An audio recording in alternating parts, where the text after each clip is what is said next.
Is December the 4th, 2014. I am Bill Welge with the Oklahoma Historical Society, and I'm interviewing Mr. Jack L. Lovegrove of Oklahoma City. Mr. Lovegrove, where were you born and when? Well, it's in Van Buren, Arkansas. 10/13/24. 1924. Yeah. And could you please give me the name of your parents?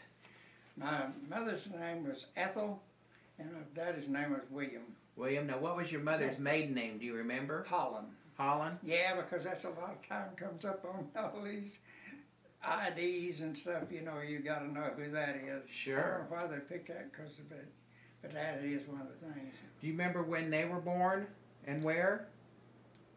Well, of course, Dad was born there, and it was probably the same place, in the same place there.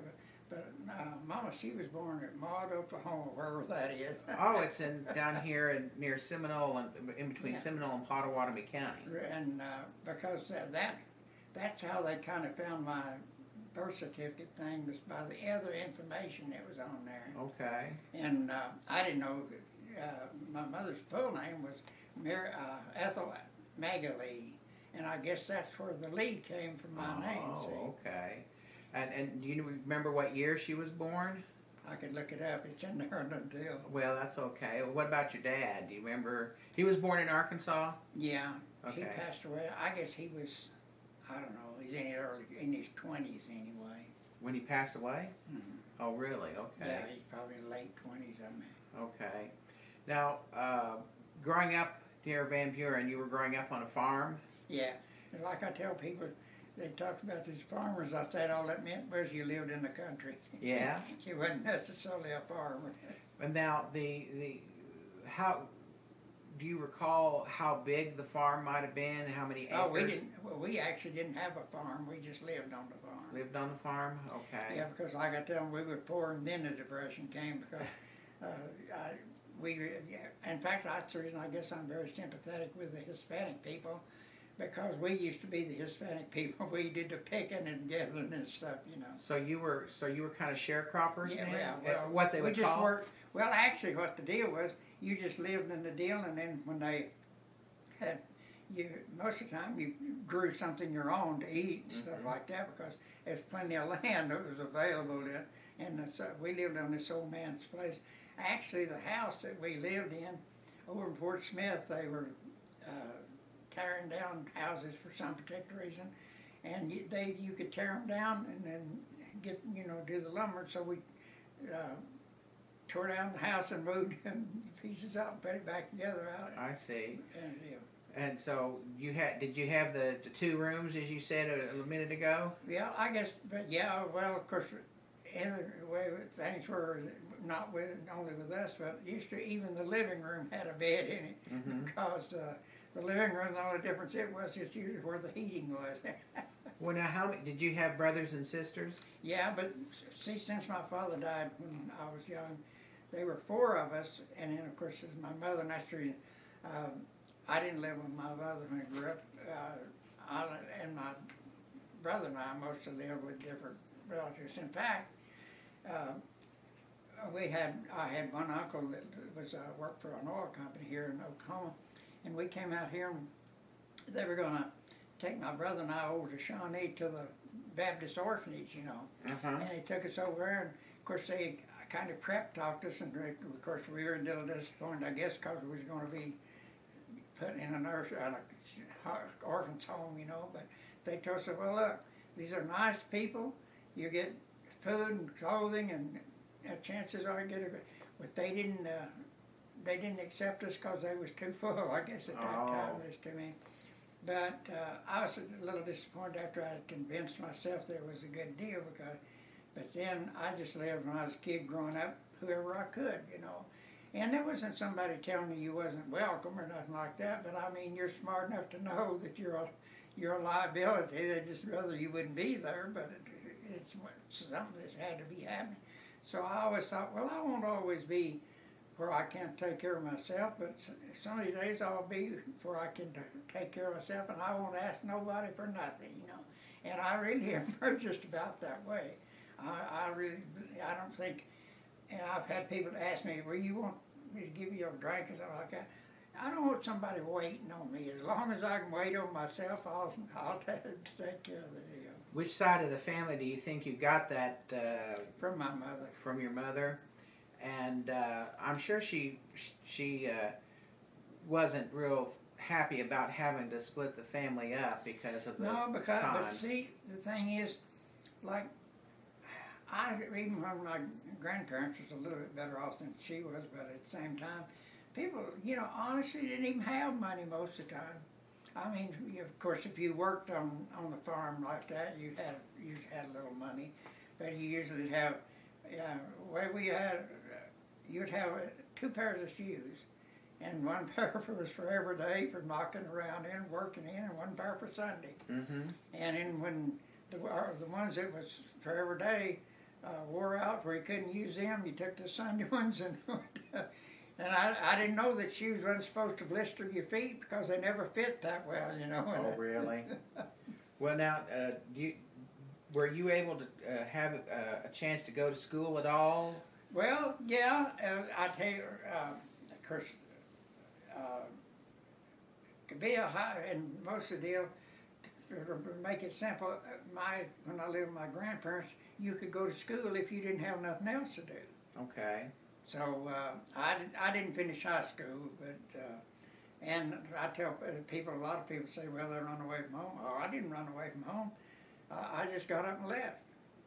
And a friend of mine, he was going to a deal. They had a deal called CCC, it's a Civil Conservation Corps, and he was going to that. And he said, why don't you come and go with me? I said, well, okay.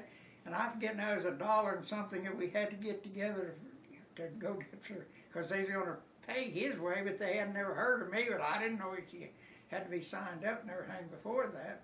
So we got the deal and went down there, and they had all these people standing around calling them off by name, and naturally when they got down to me, I was the only one left. He said, we didn't call you? I said, no, sir. He said, well, I can't imagine why. Let's go in and see why. So they'd never heard of me, so I got signed up in that thing. Well, where was the camp at? Well, actually, it was down, after the war started. That was when I got in, because in fact they let me out a little bit early to go join the Navy. But actually, we went from there to, I think it was Beatrice, Nebraska. Oh, okay. And what we did then was say, cut these, I think they call them cactus, or I think we call them prickly pears, for flat deals. There were a lot of farmers had those, and we'd cut the things and stack them in a big pile, and they'd dry out, I guess, and then they'd burn them or something.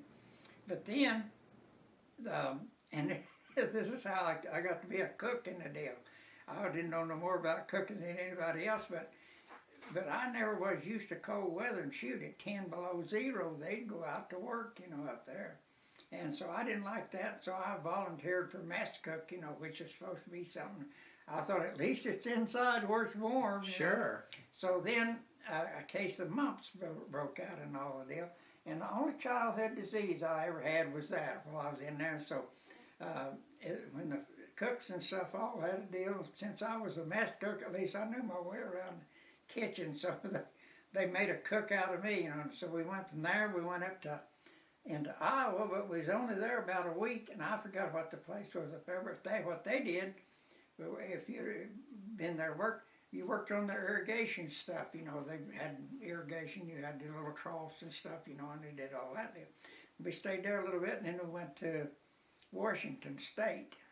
And what year? What year do you recall? What year you went to Beatrice, and then was it the same year you went to? Yeah, it was the same year, and it obviously when I got out to say, because I'd tried to get in the Navy before, but nobody signed for me to go, at that age, and so I never could get in. But I was really wanting to go to the Marine Corps because of all the, I guess, the look of dress, because I didn't like the Navy uniforms at all, and I liked them a lot less when I started wearing them. That, and the reason I didn't decide not to go to the Marine Corps, I didn't like the idea of wearing a tie. Oh, I see. So, but that flap on the back of that deal blowing up over your head and stuff. Mm-hmm. It was 10 times worse than I think my deal. But I probably wouldn't have survived the war, sure enough, the deal, because like I started saying when I was talking about the submarine deal, well, the thing that sold me on the idea was the guy said, well, the one thing about submarine warfare, you get paid extra money, you get hazard pay, but at the same time, you either survive or you don't. You know, you're usually not shot up or anything like that. If you get killed, you usually drown and that's it. You know, and that appealed to me. I thought that's a good deal. You know. Well, now you were too young to join when the war broke out, so I guess you were 17 or 16 or 17 Well, when actually, you were with the I was 18 when I got into service.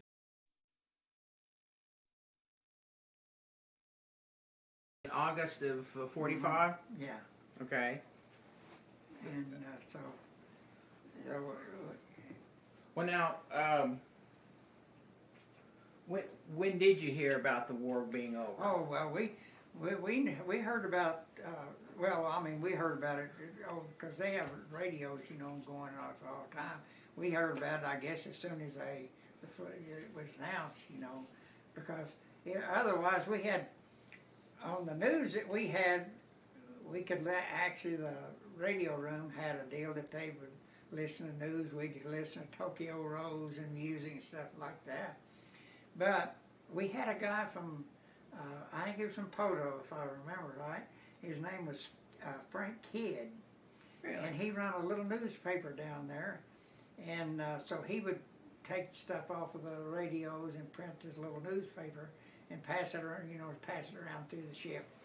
And so, but he was always telling, you know, you never really know whether he was telling you a joke or whether because he's pretty good. In fact, one of the deals I remember that he drew cartoons like they do in the paper. And we had this executive officer, and you know, they are responsible for the navigation of the ship, them and the quartermaster. And we would get these deals from ComSub Pakistan at such and such a longitude and latitude.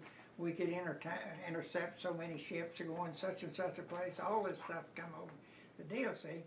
Well, in the same time, at the day where they dropped the bomb on Hiroshima, we had orders to stay. We wasn't that close.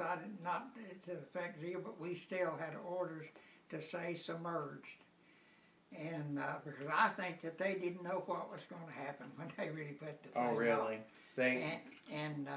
So anyway, Frank, he had this deal telling about how potent this bomb was, that he said that if they would detonate it in such and such a harbor, I don't know what it was, the chances would blow all the water out of the deal, you know. Oh, I bet. And so, well, of course, we didn't know whether he's telling another yarn or not before I started telling you. He drew this cartoon at one time. They drew a lot of it. Anderson we'd get this information saying this, we'd make this contact at such and such a deal. And if we would show up at that deal and it wasn't there, his favorite deal was he would say, well, I don't understand it, Captain. They ought to be here, you know, because he didn't figure he missed the navigation. So we were going back to, after this one run, you know, I was talking about, the depth charge attack was so severe that the submarine is built in a cylinder-like deal, not completely round, but it's more like flat on the bottom. But about every 36 inches, there's an I-beam goes around this thing. And they lowered the I-beam on this thing about 7 to 8 inches. That's how much pressure they had created in the thing. And they said that at the last deal, the engine induction system, because you have to have a tremendous amount of air to run those diesel engines. In fact, they said if the hydromanifold man was to flip the deal and shut them off, they'd suck your eyeballs out in a minute's time, you know. Well, the pressure, yeah. But anyway, we're going back, and so we're getting close to San Francisco, and he draws this cartoon with the bridge, you know, the Golden Gate Bridge, you know, and here's Anderson and Baker up there with the sections around their necks, you know, and he said, you know, I said, and he thought, he said, well, I can't understand it, Captain, it ought to be here. Did you keep any of those newsletters? Say again? Did you keep any of those newsletters that would drawings or anything like that? No, because I guess my deal was I never really thought much about souvenirs. In the first place, I never thought I'd survive the deal. Sure. And because, well, let's see, I don't know how many subs from the division I was in, but the Trigger and the Wahoo, I know that they were sunk from the division, but you didn't. I don't know whether the Queen's Fish or the Silver Sides was a flagship of the deal, but they were, you know, each tender was attached, had so many deals attached to them. So, but now he'd really come up with some good ones every now and then. But can you recall how many men was served on a submarine? yeah, well, it was different side, but I think there were 57 enlisted men and 7 or 8 officers, something like that. And you, early before we started the tape, you said that there were 3 types of torpedoes. Yeah. Actually, the aircraft were 13s. They were a little smaller because I guess they did it for the kind of the weight for the planes. Mm-hmm. And see, they had a deal, an arming mechanism that so that actually, like the Tang, it was sunk by its own submarine. The last one it had, it was in a great big convoy, and they were just shooting ships ever, just like fish in a rain barrel. But the last torpedo that they fired made a end around and came back and sank them. Really? Yeah, and they was different times this happened. They would do something to the steering and it would lock and make it turn down. And but what I started to say, they had this deal set up. They had a little impeller in the front deal, and as it run through the water, it run this impeller, and it screwed the a deal. I think it was, I don't remember what weight it was, but so much formaldehyde of mercury up into another little charge. It was Torpex, and I don't know, I'm not sure, or Tetra, we have so many different things. But anyway, it screwed this detonator up into the other one, and then the first one went off, seeing, and it detonated the other one, and finally it detonated the big. They claimed that you could take Torpex and lay it down, take a hammer and beat on it, and it wouldn't right. It had to have a certain explosion to do it. But that was it was about 250 yards it went before it armed, and sometimes they have stated that undoubtedly the torpedo fired on its own or no, it exploded on its own, you know. Well, now when you sailed into San Francisco Bay and the war was over, how long? I never did go back. We was at Midway when it was over. But, oh, was it Midway? Yeah. But when you sailed back home, though. Well, when we got showboat duty and we went to Orange, Texas.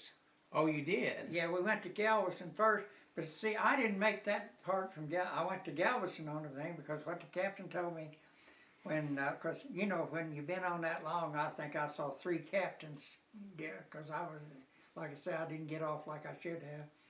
And he called me up to the end. He said, Lovegrove said, I know we promised you you'd get off. You never have. He said, now, what I promised you, as soon as we got where we could, we'd send you back there. And said, but I tell you what, we're going to go to the States as soon as we leave here.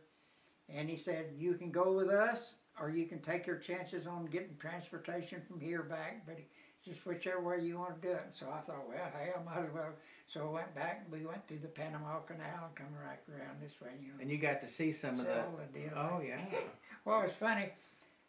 We had this guy, you know, the guys in the Navy they're a bunch of nuts. I mean, they'll do anything, you know. This guy, he goes over and gets drunk, and this organ grinder had this little monkey. Uh-huh. And his monkey, you know, he'd play the organ, he'd go around and collect the money. Well, this, I don't even remember what deal he was, but he bought this monkey, this organ, from this monkey. And so, well, of course, when they found out you're not going to have any animals on there, and he told them to get rid of the thing, and this monkey got loose some way, and he got into the superstructure in under the sub. Well, you know, all those braces of you ain't going to catch a monkey in a deal like that. Well, when we started going through the Panama Canal, the submarine was just barely maybe above water 4 or 5 feet when it's in salt water, but when you go into fresh water, then it goes down and the water then starts sloshing around in there. And this monkey, then he gets excited, and he comes out from under that superstructure, you know. And of course the captain, I thought I told you to get rid of it. Well, so the reason we couldn't, because he was in the superstructure and we couldn't get him out. So they actually captured him and called from, you know, because there's a lot of lights, you know, signal deals in the bill.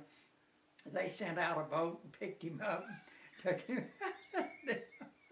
I can just imagine the guy receiving the message. They had a monkey on board and they needed him an escort. Yeah, well, actually, I got a picture of a little old dog that we picked up. And on the submarine, it had "Back Alive" in 45, and this little old dog, you know, was sitting on it. Oh, really? Yeah. Well, what did you do after the service? Well, you said you got married, so I assume you did that after the service? Well, I did go to school, but I do it at night. Where'd you go? Well, I went to different things. The big thing is, first I deal, and they had a deal up on Broadway, or Robinson one. I think it's called Hill's Business College. And then I went there. Well, I didn't like that deal because we was doing a lot of mathematics, and to me, algebra was something I never could see any real of it. I never could, like I told the guy, so I never could see how you take a Y and an X and get a T out of it. Yeah. He said, well, how do you take a 1 and a 2 and get a 3 out of it? And I said, well, anyway, I don't think I like this deal. So finally, well, when I first got out, started looking for jobs. The first job I had, working for a roofing outfit. Now that is hard work. What was the name of the company? Do you remember? It was Passmores. B&H Passmore. And they Here had in a Oklahoma City? Yeah. Okay. Well, it's actually the old Salvation Army used to be down on Broadway and Reno at the corner. Yeah. There's a 3-story building there, Yeah. and we were next door to it. Okay. And so I got for this deal, and I decided it not only was hot work, but the pitch and stuff would burn you, and they scratch the stuff, and your eyes are just like they've been takered out in sandpaper. Oh, my word. And so after one of those deals, I went in and told the old man. The old man really liked me, and he would do a lot of things for me. And I told him, I said, Mr. Passmore, you've been extremely nice to me, and I appreciate you, but I just can't do this deal. It's bad enough to have to work but be miserable while you're doing it, you know. And he said, well, would you want to work in the sheet metal shop? And I said, yeah, anything but that. So I went in. So I actually was a union sheet metal worker for several years before I transferred into refrigeration or heating and air conditioning. I see. But you know what's weird is on my discharge it said deal preferred. I didn't know what sheet metal was, so I didn't know what, and it's actually, for some reason, that was one of the deals I picked, because on the sub, because like I say, when you, from a country deal, they just all kinds of things you ain't never heard of. You know? Absolutely, yeah. And so, in the qualifying of the deal, we went down and looked at the air conditioning deal. All I see is a big old motor looking thing. I didn't know how it made air conditioning, didn't really care. But they said, it seemed like they told me that it was 40 tons of air conditioning, or they didn't say 40 tons of air conditioning, but they said it was 40-ton deal. And I looked at the thing, that thing don't weigh no 40 tons. I'm not no expert, but I can tell you that stuff don't weigh that much, because a ton's 2,000 pounds, and I know that thing don't weigh that much. Well, anyway, it always intrigued me why, when I started in, I finally decided, why do they say so many tons? Why this deal? Well, there's 12,000 BTUs of heat or cooling in a ton. Okay. And so that's how they rate that deal. But where the tonnage really came in was that the churches and stuff, before they had air conditioning, would get a ton of ice. And they'd bring this thing in and put it in a deal and pump water over it and put the water through filters and blow air over it. And that's how it got its ton. A ton of air was the amount of cooling that was dissipated in a 24-hour period. I never heard that before. Well, that's amazing. I don't know how many people I told, because most people probably don't even care. But that's interesting to me, because growing up, we had a cooler. Yeah. We had a swamper, yeah, and slept out on the back porch. when I lived in South Texas. Well, they work grow where they have a dry bulb, like out in West Texas and Arizona. They use them all just like you do refrigeration systems. They pipe them into the rooms and stuff. So that's interesting. That's how that. But that's how it got the tonnage deal. I'll be darned. And you did air conditioning and heating for 28 years. Well, I did it for almost 30 years for the company that I worked for. And was it the same company? Was it the roofing company, or was it No. a different company? Actually, it got to where in the wintertime, the sheet metal place there, we wouldn't be working all the time, and when you're making less than $1 an hour, you can't be off all the time. Yeah. So there's a guy that I think how it happened, somebody that I worked for and somebody that we played golf together, and he was looking for somebody, and he told him about me, and I went over to a place over in Capitol Hill named Hainsberger's. It was a sheet metal deal, but they did air conditioning, but just a very minor deal. And so then well, actually though, I went from the sheet metal shop over to that deal, and this guy called me back up, and I went back down there, and he asked me one day if he'd pay for half the deal, would I go to OCU and study heat and air conditioning? And I said, yeah. And at that time, a credit hour was $13. Now, I don't have any idea how much it is now. That's a whole lot more. Yeah, I know now, but that's the not. And OCU is a high deal compared to some of the other deals. Absolutely. But it was $13 a credit hour. And even at that time period, it was high. Yeah. That was high. Yeah. So. Well, and what was kind of weird was I didn't do it through the GI Bill. You know, we had this schooling deal, but I didn't do that through that. I decided, you know, he's going to pay for half of it, and I'll pay for that. And then along came the Korean War, and the veterans were coming back, and I still needed to go to electrical and salesmanship, you know, but the guys coming back, all they wanted to do is tell jokes, you know, and you come to the class, and then wasn't for a little while, if they wasn't telling jokes, it's break time, and it's slow about getting back. And hey, I wasn't going to just have something to do, you know. I was focused. I'm trying to find out how to do this stuff. Mm-hmm. And so I told him, I said, look, and of course I was pretty religious at that time, and I said, all these dirty jokes I've heard years ago, I'm not interested in them. I came here to try to learn something, and you know, this is not something I want to listen to. And I finally went down to the office and told him, I said, look, if this is all we're going to do, I'm not going to waste much of my time doing this, and I'll just give up. And this way you still have to pay. I said, oh no, I won't. If I don't go to school, I won't pay, and I won't be going if you don't straighten this deal out. I said, I know nobody likes to be snitched on, and I'm not doing it, but I'm paying good money for this deal, and I want to learn something. And I said, next week, if it don't do it, I'll be down here to tell you I'm out. Well, next week it didn't, and so I checked it to them. So I didn't really graduate, but I didn't really care, just like I took a course on TV about Spanish, and I told them, so I don't want no diplomas, I don't want no pieces of paper saying I did this, and if I go down there and I can't talk to them, I'll know I failed. and I know that I failed because I know thousands of words probably in Spanish, but that don't mean I can talk to you. Sure. But I tell you what, if you'll try to talk to them, you'll find out they can talk to them most of the time. They can know enough that you can. And of course, I do have tapes right in there right now. I listen to them every now and then about the deal. Mm-hmm. And like I say, everything I did, it's kind of accidental. And why I decided to do that, later I did it because the church was going down there.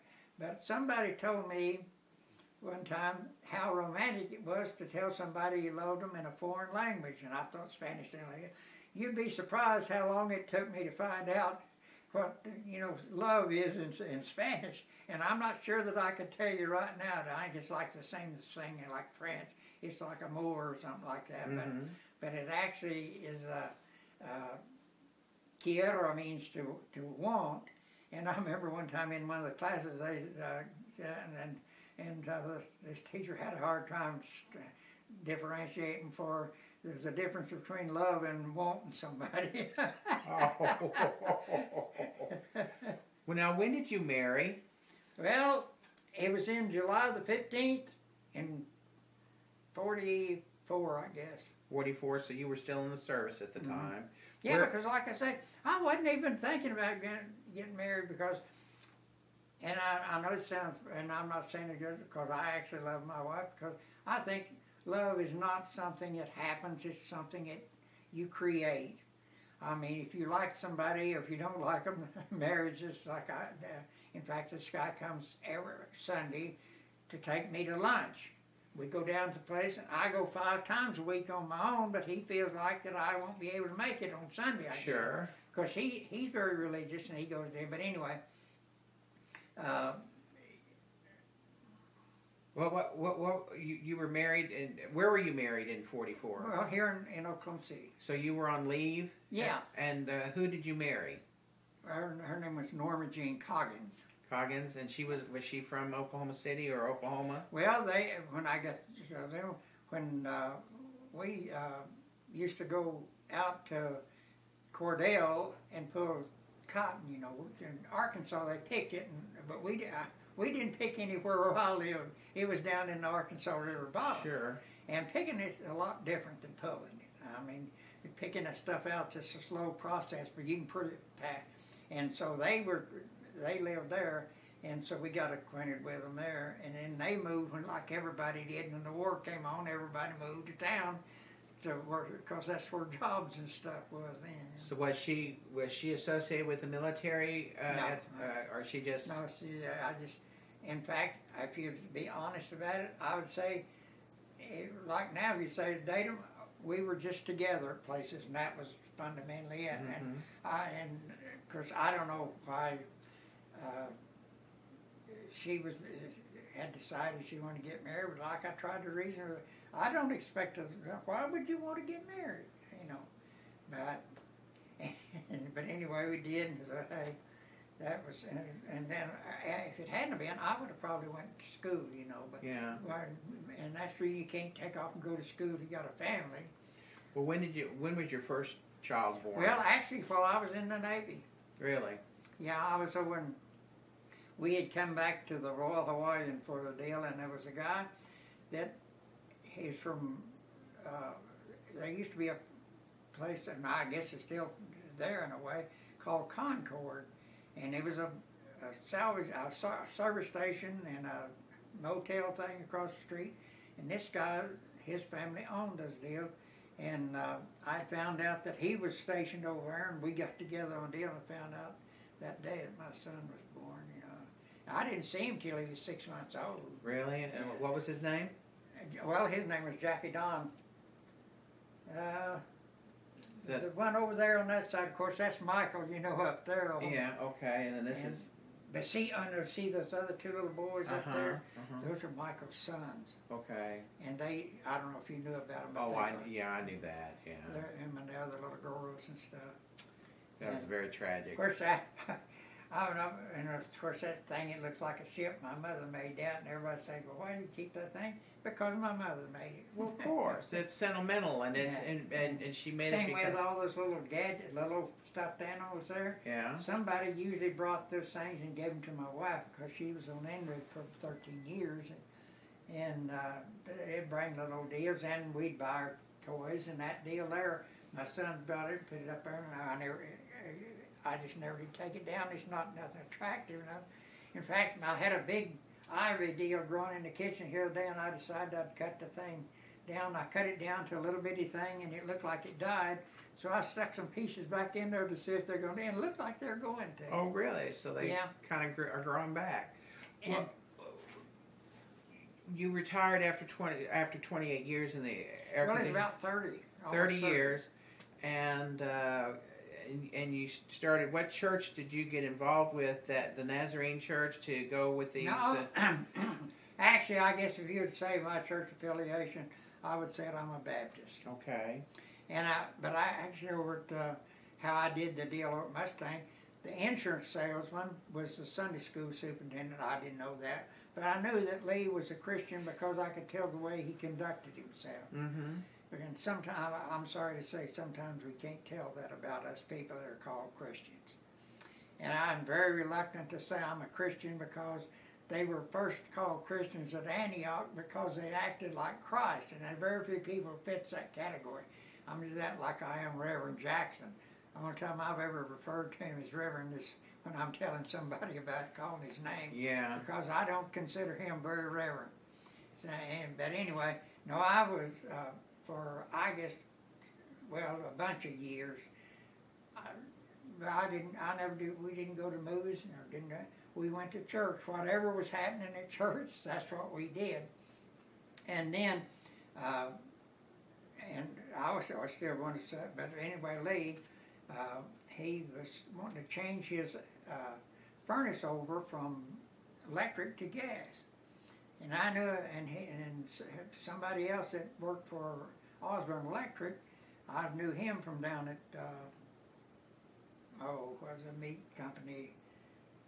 Cusacks or? Yeah, it used to be down on the river there, you know. Anyway. Yeah. I got this funny thing, I might not think of it now, but an hour later it'll pop into my line. That's why I tell people, I don't get excited because I don't know the things, because I said when I was young, I didn't have many things to remember. Now that I'm 90 years old, there's a whole bunch of them there that I might not know about. Sure, sure. But anyway. Well, now, where did you live in Oklahoma City when you came back? This old man that I worked for, Mr. Passmore, he always, like I said, they didn't have any kids, and I think they kind of adopted me, And he said, Jack, never rent a house. You want to rent the thing, buy it and pay for it. You don't. And I said, well, I don't have the money. I thought we'll find some way of getting you a house. Well, there was a lumberyard company just down from that called Davis and Case Lumber Company. And one day I was working back there, and he said, come go with me. And he didn't say what we're going for, nothing. And we walked down to Davis and Case Lumber Company. And he went down, and they, of course, greeted each other and talked. He said, he said, I owe you a few favors, and you owe me a few favors. And he said, I came to collect one. And he said, what's that, Vern? He said, well, this is one of my employees, and he was building housing. He said, I want you to let him have one of your houses. He said, well, Vern, they're all spoken for. He said, I don't care if they're spoken for. You can work out some kind of a deal where I want him to have a house.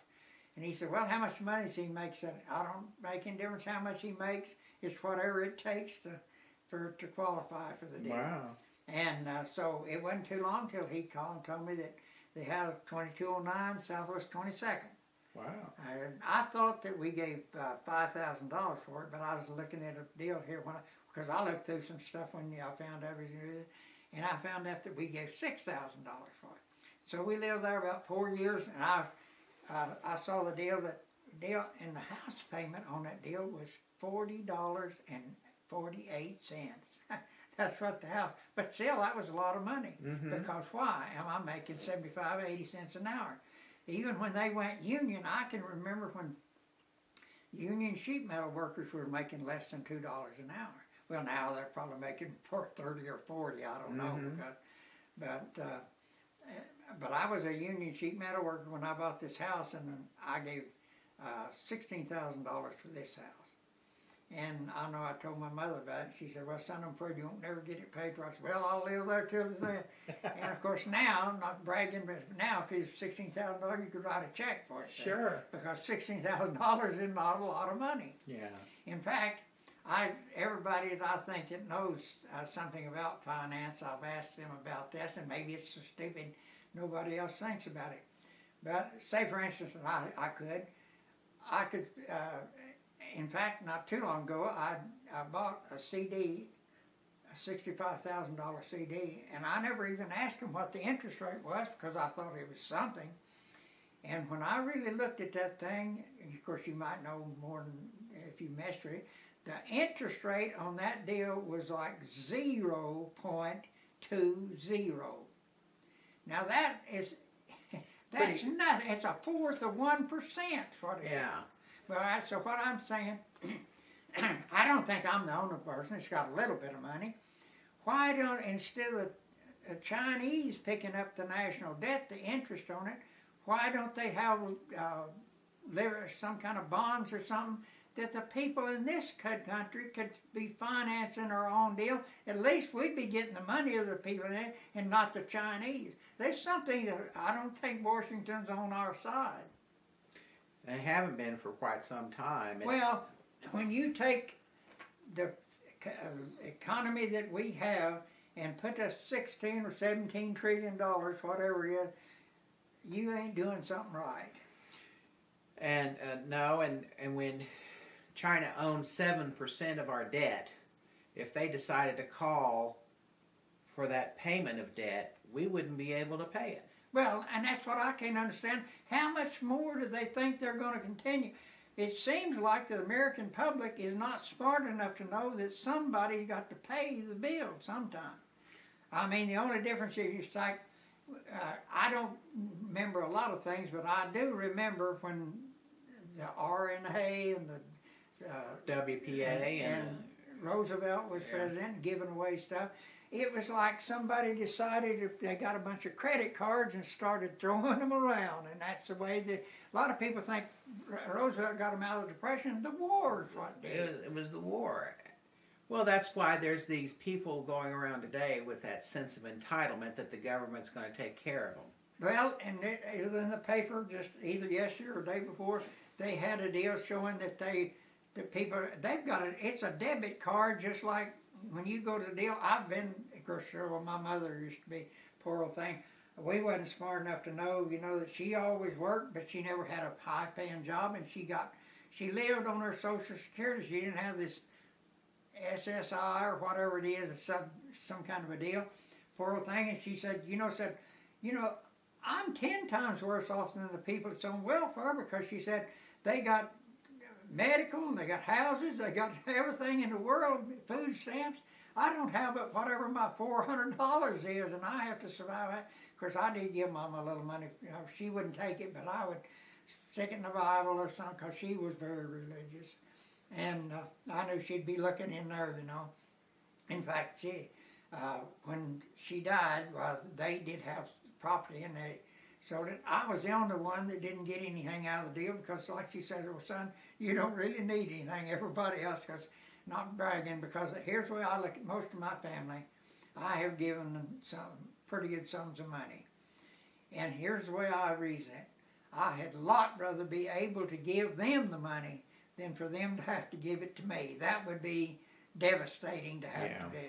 So I, in fact, the last time I guess, and another thing, just like Obama, which I not try to run him down too much, because I don't know what your politics are, but as far as I'm concerned, I don't have, and I don't dislike somebody just because say I dislike them. I'll have a reason, and I think he just did things wrong. And what I started telling you, last time that somebody hit me up for a pretty good piece of something was, you remember that they had come out with some kind of a deal where if you had a certain type of car, an old car, you could turn that thing in and then get some kind of a deal. And my sister, she had an old Chevrolet of some kind, and it was, everybody had tried to repair it, and all they did was mess it up, Excuse me. But anyway, for $11,000, she could get some kind of a Nissan car. And I told her, I said, well, I don't, $11,000 is not an insurmountable sum of money, but it's a pretty good piece. You can buy a good used car for less than $11,000. Well, it'd just be somebody else's headaches. I said, no, you can still buy a pretty good car, because I have bought used cars and had some good ones. In fact, the little truck that I got out there, it had 52,000 miles on it when I went, and I give $6,000 for it. It's got 162,000 miles on it now. And it's still in good shape, because the Japanese made us make better cars. And you're gonna have to admit that, because they made us better cars. Well, they did, because they cornered the market for a time, and we got slack our production and weren't being very attentive to making sure that the car would be last and was a good value. And then, because I had a Toyota Corolla, and I put 218,000 miles on it before, and I sold it to a guy who wanted to get it for his daughter. Well, the last American car that I bought, well, that's not really true, but the last one I bought on the credit was a 1968 Delta Custom Oldsmobile. I paid cash for it, and it was $4,500. Wow. And that was the last car I bought on the credit. And then on it, I'd never heard of CDs or anything, but over at the bank in Midwest City, because I did Mr. Croak's house, and very few people over at the bank at Midwest City, even when they moved down to the big deal, that I hadn't put heating and air conditioning in their house. So like I tell people, not only did I know them, they knew me, which was a lot more important than the deal. And like I told Ms. Marlborough, who was his secretary one day, Ms. Marlborough, I said, now I'll tell you something.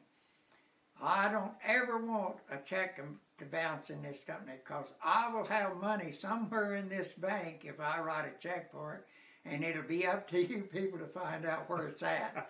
Because I asked her, about CDs, and she told me, I said, well, why come they never did say nothing to me about the deal, because I have money in the checking account. And she said, well, we just don't do that. I said, well, here's the way I look at that. I come over here and I look over your stuff, and if I see anything that I think is a problem, it's going to give you trouble, I tell you about it and we fix it. Why? Because I think you're entitled to that. You're entitled to the best information that I have for you. And I feel like the same thing is for you. That your banking should, and in fact, she asked me one time about their advertisement. And I said, well, Ms. Marlborough, I'm glad you asked me, because I wouldn't have never said nothing about it otherwise. But you got this commercial, and they got these people in tutus hopping around all over the stage. I said, what does that do for me? Not a thing in the world. I'm not interested in a tutu. If I was going to buy one of them, I might. But if you're going to encourage me to bank with you, and I don't already bank with you, you're going to have to give me a good reason. And then she said, well, I'm glad you told us so. We don't know, they come and tell you this is what's selling and what isn't, And so, that was, what I started saying is, I told them, okay, when I got through paying for that car, the next one I said, instead of, I'm going to start putting so much money in like a car payment. Instead of that, and then you don't have to pay all the interest, you don't have to do anything, And so, until this day, I can't see how anybody with any kind of business matter at all can afford to mess with a credit card. I don't know different interest rates, but I say primarily the only one I've got is a debit card, and then I do have a card at Sam's. But in fact, they made me mad, and what I do, I give them the Sam's card so they can buy, then I pay for it with my debit card on a deal, because what happened one time, I owed them $5 and some odd cents. And I'm not going to write a check for $5 up, I'll just let it pick it up. Well, they charged me $30 for not paying the $5. And so I wrote them a deal and told them, I said, well, you enjoy this, because it'll never happen again. And it hadn't never either, because if I was to get a deal from them now, I'd be going over to the deal the next day to pay it, because it'd be accidental. Yeah. Well, Mr. Lovegrove, I've appreciated spending time with you this morning. Well, I'm sorry you didn't get more out of it. But. Well, I did. I got a lot out of it. We only have, yours is the third interview that we have of a submarine. Was they, actually, were they World War II, or were they? World War II. And gosh, I'm sorry about that. I don't usually get a problem. But one of them, the one that I interviewed was a Mr. Weldon, and he was a submariner and from World War II, and I believe he was in the Pacific Theater, and so and I used to work for him, so I found that out quite by accident. So I went over to interview him about that, and it was very fascinating. So when Michael called and told me about you, that I said, well, I only know of 2 other interviews that we have, and by no means do we have every aspect of that kind of service during the war. And so I really appreciate, one, your service that you did during the war, and even though you didn't think you might survive it because of the nature of the branch that you were in, and it was probably a high possibility that you might not have, but the fact that you did and you contributed to the greatest generation.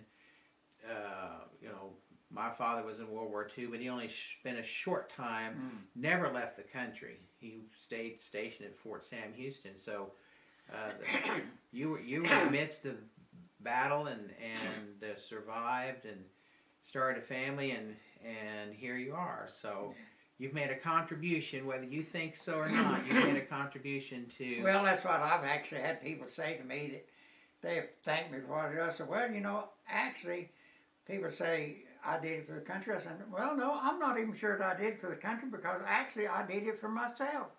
I didn't go and think I'm going to save the world or something like that. Hey, it was just something that was happening, and I decided how to do it. Well, be that as it may, though, I still, and others still appreciate what you do. Well, and like I tell people, we drew hazard pay, which was actually, the way it worked out, it's like 70% of basic pay, which is almost twice as much. But I'm telling you, my friend, if you was in combat, it is all hazardous. Oh, absolutely.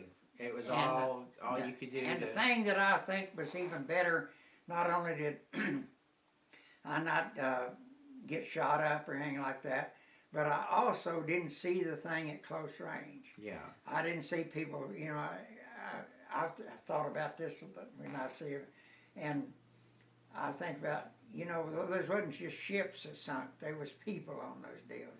And they had feelings just like I did. But at the time, I'm going to be honest with you, I don't say this to a lot of people. It's not like you kill them because they're going to kill you. You look forward to doing it.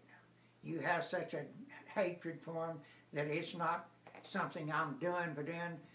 They're doing this stuff, and till this day, I have all kinds of problems with knowing that the Japanese tortured and killed people, and most of the submariners, they didn't survive if they were captured, and I'm sure some of them probably just decided not to escape. Yeah. It would probably, not knowing a deal like it was, that they would be better off the other way.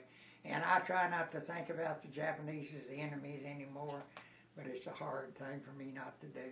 Oh, I'm sure. Even as a believer or a Christian, knowing that you're supposed to do good for them that despitefully use you and all that stuff, it's a hard deal knowing the deal.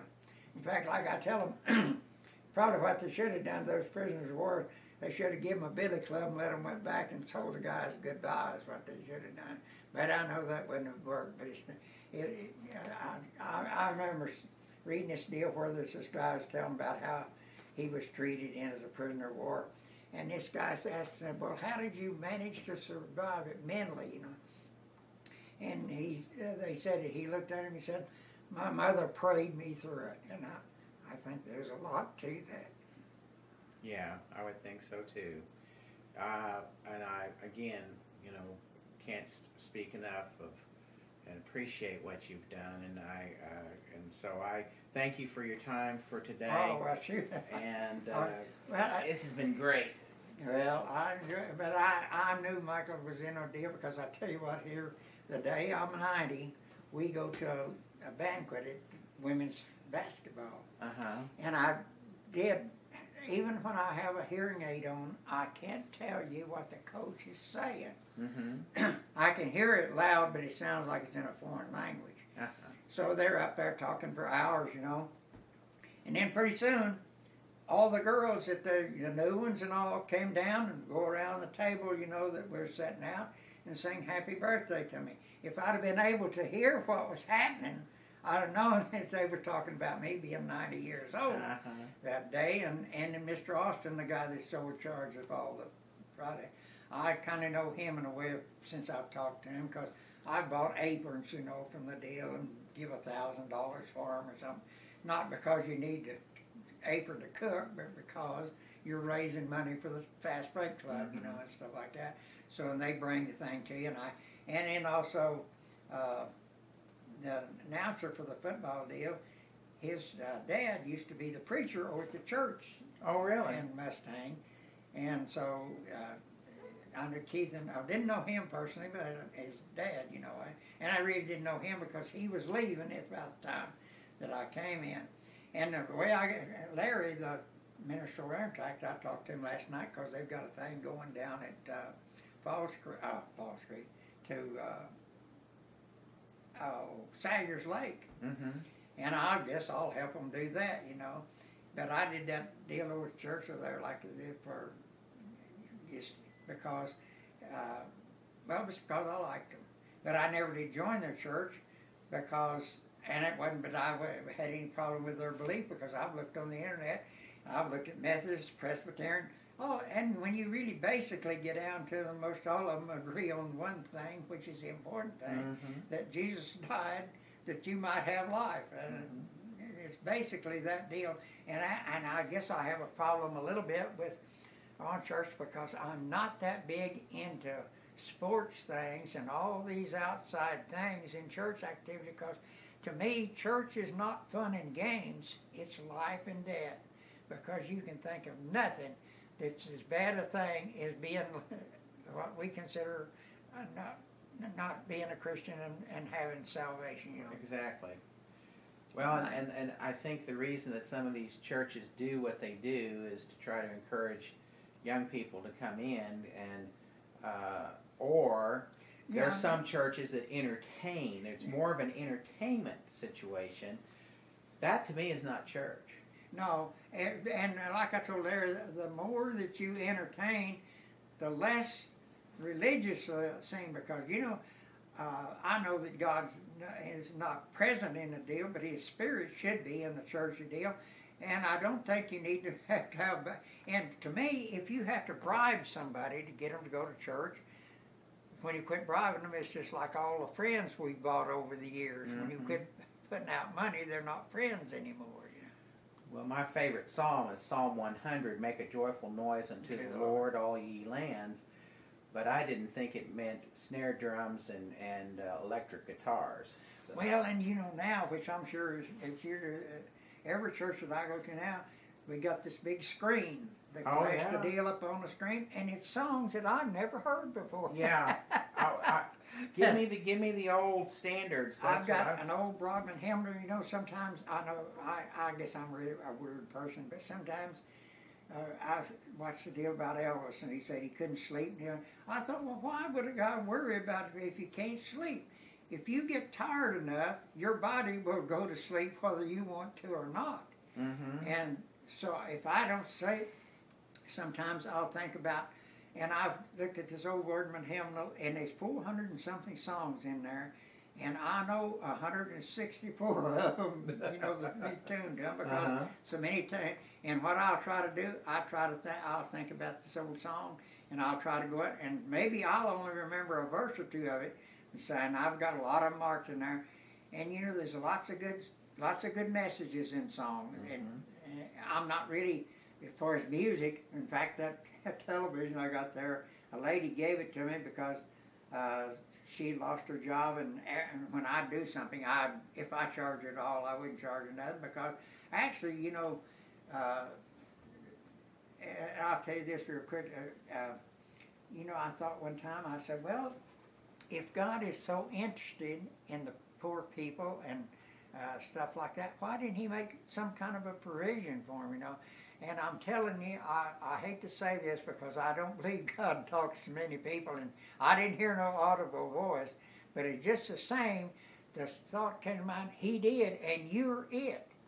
And when you think about it, we are responsible for the people that, but some of them is trying to work so many rackets. Because I go to this Mackey's down here to eat, And I've actually seen stuff thrown out in the yards where you could tell it was a deal. And they'll go in there wanting food, and they'll try. And I actually did the deal. I didn't know any better. This woman hit me up for a deal, and I said, "Well, we're right here in front of a restaurant. You go in and have. They'll give you a deal, and you can have whatever you want to eat, and I'll pay for it when I go out." And she didn't want that. No, she wanted the money for other purposes. Yeah. Yeah. And they discourage you from doing that because they're not being honest. Yeah. With you at all, and so I talk about honesty. I was coming down there by Walmart's here one day, and this guy literally had a saying. He said, "Let's be honest, I need beer money." I've seen. I was in Austin and saw something like that. I laughed so hard I actually waved him over and gave him. I did too. I gave up because what I try to do is I try to have 2 or 3 deals folded up in one thing, you know. Because you can't have time to go to your billfold.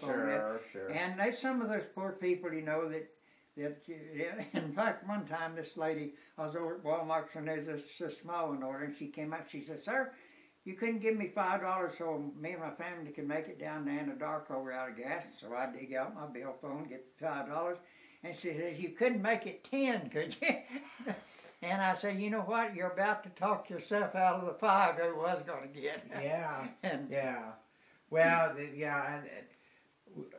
since time immemorial, there's always been the poor, and well, that's what Jesus said. You know, when Mary or one of them came to anoint his feet with a vision, he said, you know, they all complained about it. He said, "The poor you have always with you, but she did this for my burial." You know. Yeah. So, I don't know exactly the deal. I'll tell you, Michael has a memory like you're not going to believe. I mean, he remembers things that, you know, in fact, when he was recording secretary for the local, they say that he didn't even take the notes when they were there. He just remembered them and wrote them down later, you know. Well, I've always enjoyed my association with your son. Well, he's told me time and time again how much he appreciated you. Of course, we talked about it, and I said, "Well, I never was much of a historian because it never really is important to me whether they ever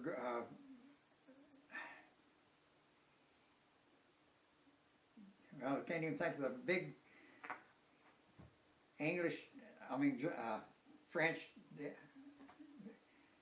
That was really weird because I've never had. Anyway, I said when he met his Waterloo, I didn't care whether he was going. Oh, Napoleon. Napoleon. Yeah. Okay. It's the same way on some of the deals, but you know, I read this deal one time where this guy was talking about Dr. Einstein, and he said that Dr. Einstein once told him that he had some kind of a problem that he couldn't solve, that he just turned it over to his subconscious mind and it worked on it day and night till he came up with the answer, you know.